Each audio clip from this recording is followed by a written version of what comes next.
And in our top business story, new research has shown that house prices in Dubai were some of the fastest falling in the world in the second quarter of the year, performing worse than those of the hard-hit economies of Greece, China, Cyprus and Ukraine. According to Knight Frank's Global House Price Index, mainstream residential prices fell by 12.2% in the year to June and by 2.8% quarter-on-quarter as volumes continued to slide. Knight Frank ranked the city's house price performance bottom of a list of 56 global cities for the period. Overall, Knight Frank's Global House Price Index rose by only 0.1% in the year to June, its weakest rate of growth since the final quarter of 2011. Of the 56 housing markets tracked, 27% recorded an annual decline in prices as new economic woes in China continued to plague global markets. War-torn Ukraine was the second worst performing housing market recorded by Knight Frank, with a 12% annual decline, while in China, prices fell 5.7% over the same period. Hong Kong had the highest reported house price rise over the period, with increases of 20.7% in the year to June. It was followed by Turkey, where mainstream house prices rose by an average of 18.5%. More than 200 public and private sector delegates, including CEOs, have attended the global announcement ceremony of a first-of-its-kind biennial Global Manufacturing and Industrialization Summit set to be held in Abu Dhabi next year. Speaking at the grand ceremony held at the Strata Manufacturing Facility in Al Ain, the UAE Minister of Economy, His Excellency Sultan bin Saeed Al Mansouri, said that the GMIS is designed to be more than just a summit, and it is about creating a global movement to help drive the 21st century's manufacturing and industrial transformation to create sustainable economies and inclusive societies worldwide. The minister stated that UAE's industrial sector is currently the second biggest contributor to the country's economy after the oil and gas sector, and it has the potential to grow further and play a vital role in UAE's diversification strategy. During the run-up to the first summit in September 2016, a year-long global campaign will be launched, starting with international roadshows in New York, Beijing and London to build public, social, corporate and government support for the summit. It was mentioned that the summit will help generate a platform for debate, interaction and learning to meet global standards for manufacturing and industrial innovation. I think this is an important activity for international community because economic growth will be based on the manufacturing industrial development. It's an inevitable process for all the countries. So when we promote manufacturing, which should be based on international standards, will be based on the new innovation, new technology advancement, will be based on the human development. So this is important for all the countries. That is why I believe that this is an international activity. UAE has an important role to play as a member of the UNIDO because it has a very good strategy to diversify their economies, and at the same time they achieved lots of successful stories. Through the exhibition we could see the different manufacturers, different companies already achieved successfully. And government strong support to the global activities like GMIS is also very welcome by UNIDO. That is why we come to agreement to jointly host, organize this important international activity. First Global Manufacturing Summit. When you consider that manufacturing has happened over so many years and there has never been a manufacturing summit in itself, it's a surprise to me and it's probably a surprise to the rest of the world. I think, or actually I believe this manufacturing summit will bring good to a lot of different governments, not just in the region but the entire world, and it will support the private sector in actually contributing to innovation and knowledge with respect to people development as well. This is our opportunity to present our case studies about our ventures, about our vision.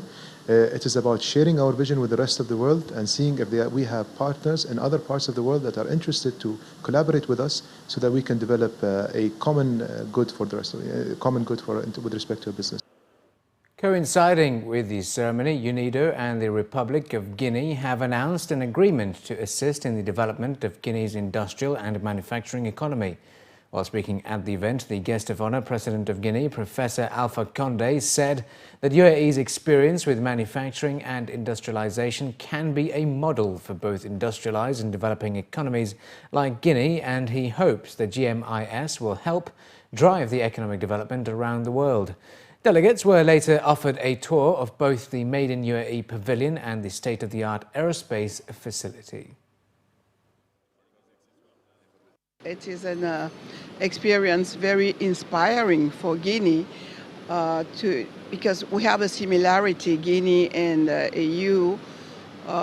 We are a country with a huge potential, with a big quantity of mineral and mainly bauxite for alumina. So it's a very inspiring situation we look at today, having this high space technology close to the other industrialization industries in your country. So the model is good to know, even though we may not be able to do the same implementation, but big inspiration. There is no doubt that most of the manufacturing today, they have designated markets. Like, for example, X manufacturing sending it to one country, and then there is another. But this will bring up a lot of open markets to the industries. I think will highlights the challenges, the difficulties, and I think one of the things, I think slowly we'll get into having a proper industrial or industry or manufacturing union, which is, I mean, we have so many unions or so many associations in UAE, like Chamber of Commerce's, many other organizations. I think it's high time to have a proper channel for industry and industrial activities, innovation, manufacturing, a body that can work out new legislations, bring new thoughts, new ideas, and new prospects, and most of that new legislation to support within and also overseas-wise. Cargo passing through Dubai World Central soared in the first half of the year, pushing the city's new airport higher in the global rankings for the movement of air freight. Cargo volumes at the DWC hub grew 42% in the first half of this year, pushing Al Maktoum International Airport up one place in the world rankings to become the 19th busiest cargo hub. Freight volumes surged to 443,012 tonnes in the first half of 2015, up from the 311,365 tonnes for the same period last year. The increase, according to a statement by the airport operator Dubai Airports, was driven by Emirates Airlines' strategic decision in May last year to relocate all dedicated freighters from Dubai International to the new airport. While freight volumes increased, the number of passengers passing through the airport fell 64% during the same period to 209,989 from the 578,129 passengers recorded during the same period last year. Dubai Airport said that the reduction in passengers was due to a surge in volumes created by the temporary relocation of 300 flights per week from Dubai's current main airport, Dubai International, while a runway refurbishment program was carried out. The temporary relocation was also responsible for a 17% fall in the number of aircraft movements recorded during the period, totaling 20,866 in the first half of 2015, down from 25,184 recorded a year earlier. According to the International Air Transport Association, IATA, demand for air freight among Middle East carriers jumped by more than 18% in May compared to a year earlier, while in Europe it fell 1.3% and in North America it was down 2.9%. Further to the announcement last week regarding the mutual enforcement of money judgments between the DIFC Courts and Supreme Court of the Republic of Kazakhstan, DIFC Courts, have announced that they have been chosen by Kazakhstan's central bank to advise it on the establishment of a world-class commercial court system, which will include an arbitration center at its planned Astana International Financial Center, or AIFC. Dubai's English-language commercial common law judicial system signed a consultancy agreement with the National Bank of Kazakhstan in Astana earlier in the year.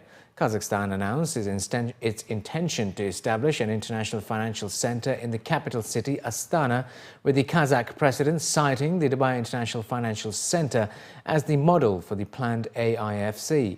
The consultancy agreement will see the DIFC courts work in partnership with their Kazakhstan counterparts over the next 3 years as they establish specialist commercial courts, which are increasingly essential for financial centers to be able to compete internationally.